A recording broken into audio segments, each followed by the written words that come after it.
Oi, pessoal. Hoje eu estou aqui para trazer um estudo que nós fizemos sobre Lúcifer.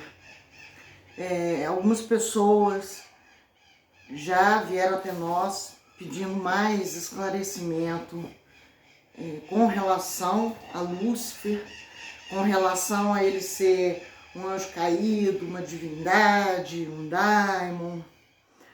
E outro motivo que nos levou a fazer esse estudo é porque a gente percebe que muitas pessoas ainda têm o conceito do anjo caído da Bíblia. Então, nós procuramos aprofundar mais, nessa questão Lúcifer, para tentar clarear um pouco o conceito individual. Bom, o primeiro ponto que a gente tem que esclarecer é o que é mitologia, tá? A mitologia ela é utilizada para explicar a formação do mundo.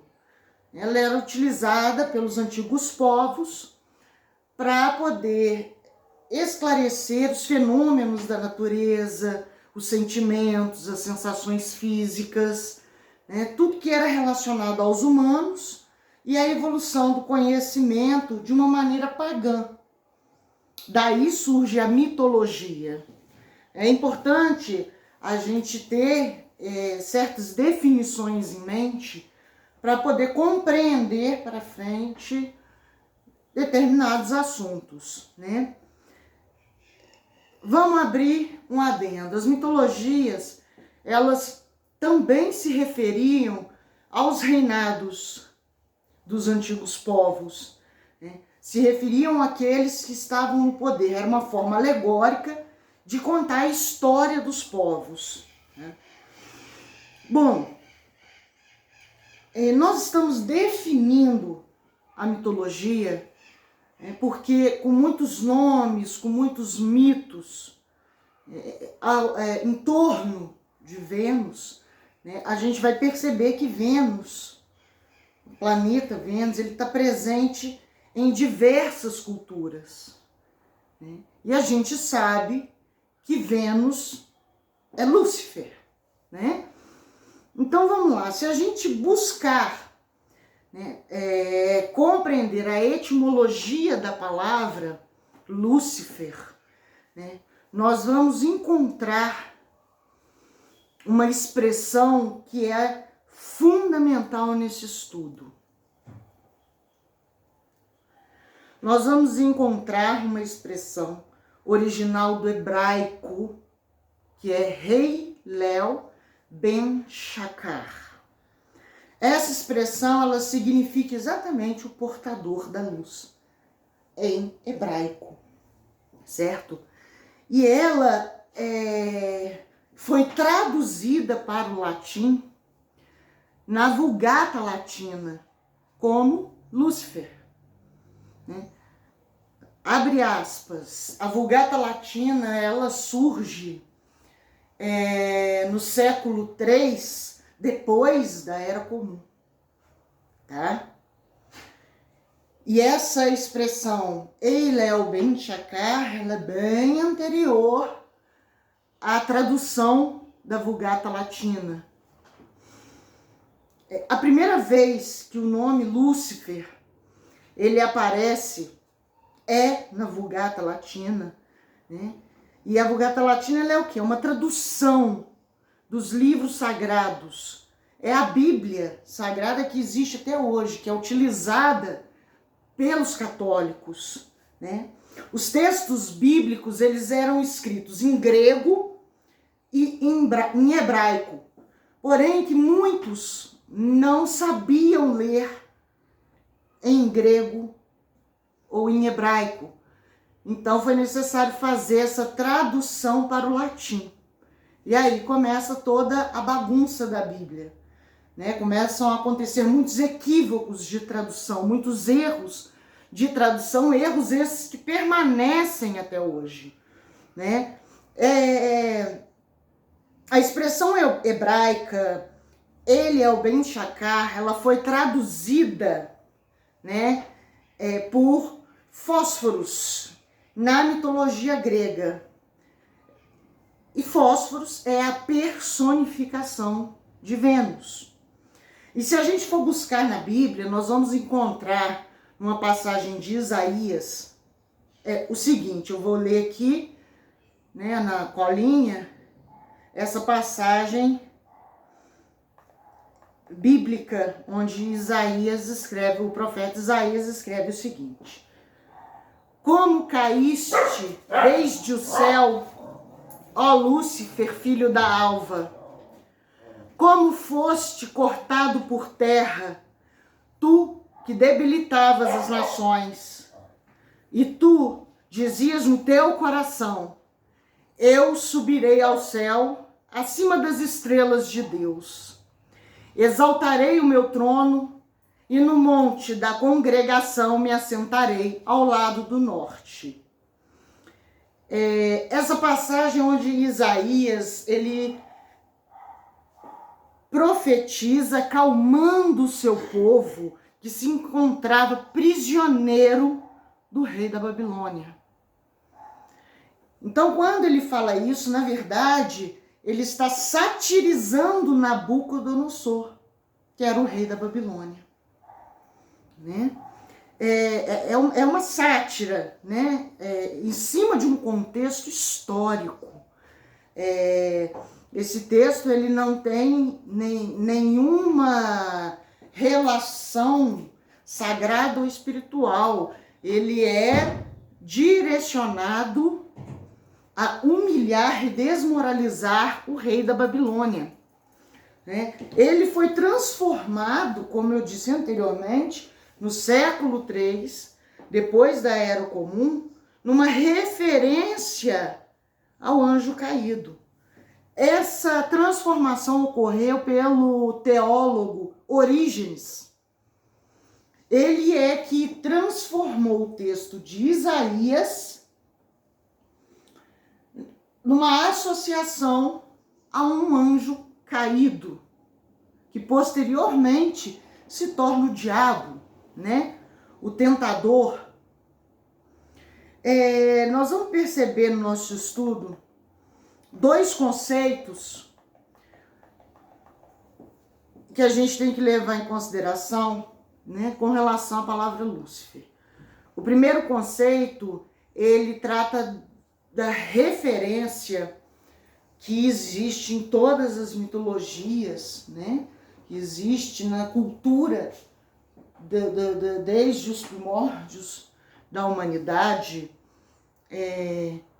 da astrologia, né? É o conceito de Lúcifer com o planeta Vênus, é essa relação astrológica que é muito latente, né? Essa questão do cosmos, dos planetas, da influência, como eles marcavam o tempo, as colheitas. Então, a vida, né, dos antigos povos, ela era muito baseada na astrologia.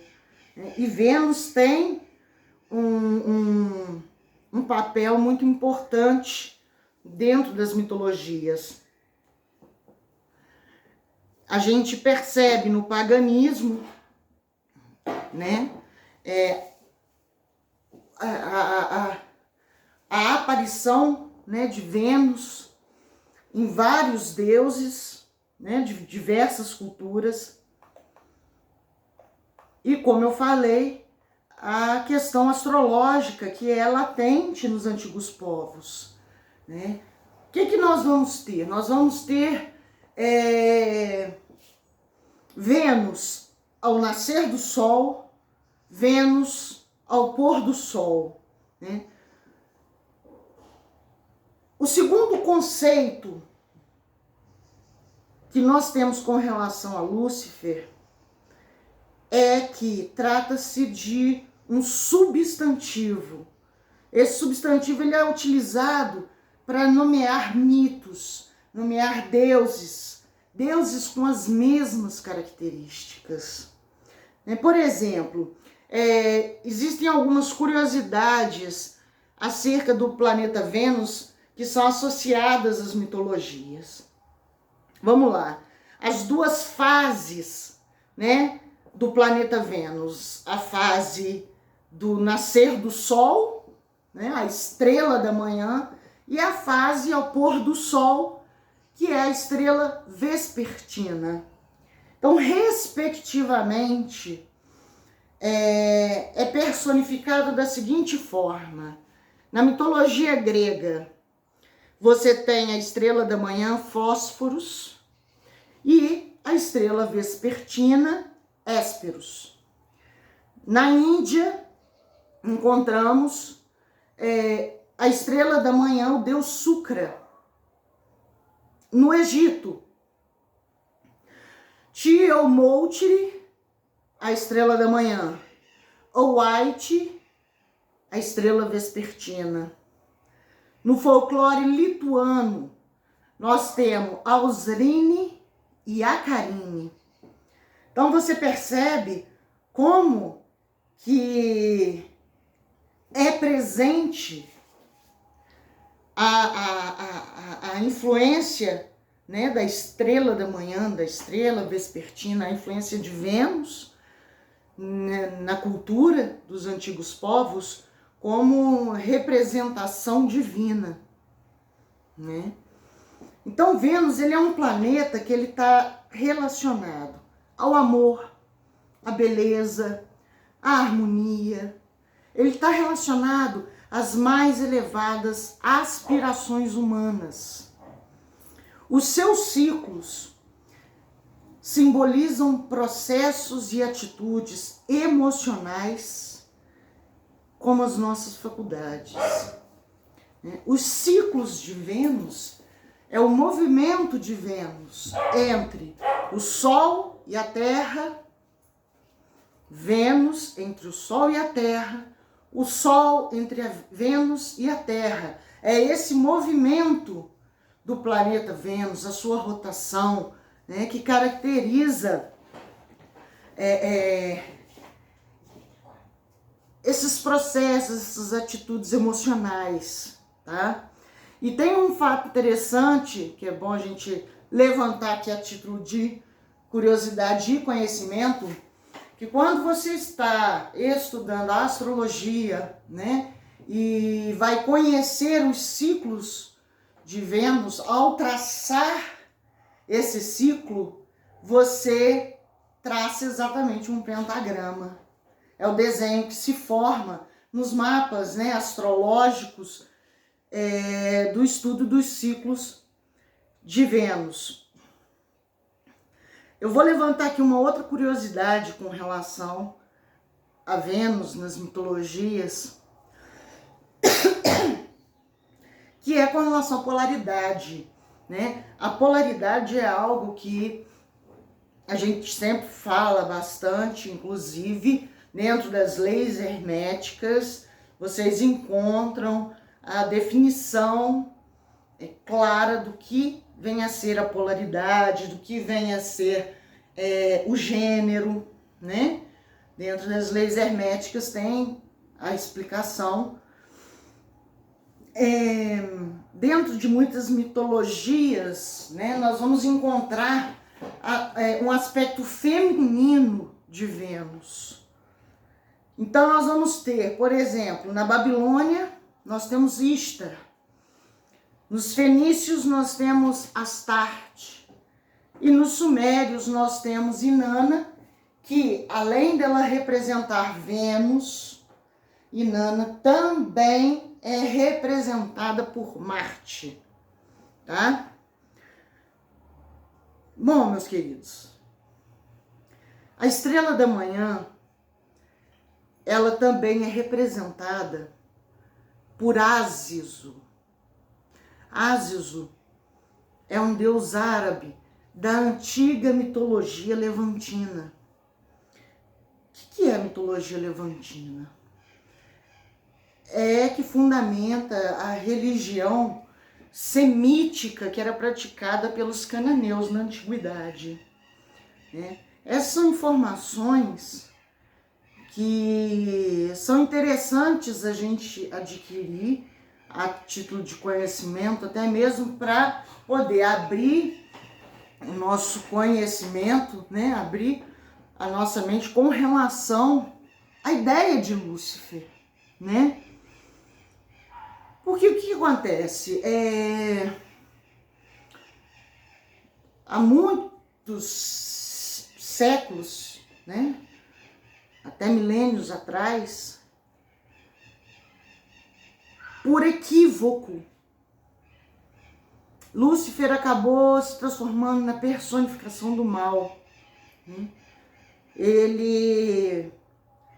A palavra Lúcifer, né, acabou personificando o diabo, o anjo caído, literalmente, né? A ideia de um anjo decaído. Só que a gente compreende que essa personificação, ela não passa de imaginação humana, né? Lúcifer, ele na verdade, ele é a personificação do esclarecimento. Lúcifer é o caminho do eu divino, é o caminho da verdade. Esse caminho da verdade é que nos traz consciência, que nos traz conhecimento e livre arbítrio. Lúcifer, ele é a manifestação da vontade profunda. Então, seja como Fósforos, Dianos, seja como Apolo, Sucra, até mesmo como Lúcifer, né? Lúcifer, Lucífero, é que dá a luz, ou fogo. Lúcifer representa o filho do sol. Ele está intimamente, a ideia de Lúcifer, essa personificação, está intimamente ligada ao Deus Sol. Uma vez que nós podemos considerar, pela sua essência, pelo seu movimento, pelo seu ciclo, pela sua existência, nós podemos considerar Vênus, um arauto do Sol. Então, a gente percebendo que a palavra Lúcifer surge nos meados do século III, né? E a gente voltando ao tempo, nos antigos povos, nos primórdios, nós podemos entender e podemos concluir que Lúcifer, de fato, ele não é um anjo, né? Ele não é um demônio, ele não é um único Deus, mas ele é a manifestação, ele é a representação de todos os deuses da luz, né? Lúcifer, ele é a manifestação do Deus Sol. Esse é Lúcifer.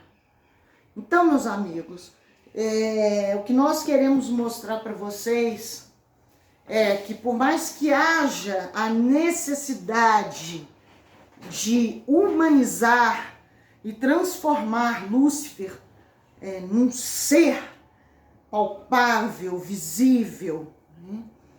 Lúcifer, ele na verdade é uma manifestação. Então é buscando em todas as outras mitologias, em todas as outras culturas, o que representa, né, os seus deuses portadores da luz. Né? Quem são, o que são, como se caracterizam, como influenciam o comportamento humano, a mente humana, nós chegaremos a Lúcifer.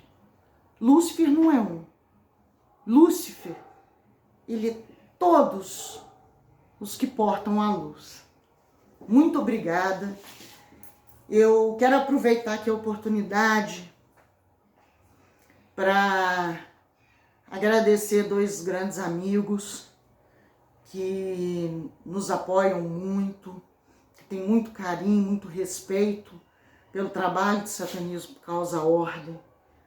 Então sempre nos apoiando, que é nosso grande amigo Misael da Silva e a sua esposa Noemi da Silva. Nosso muito obrigado, a nossa gratidão.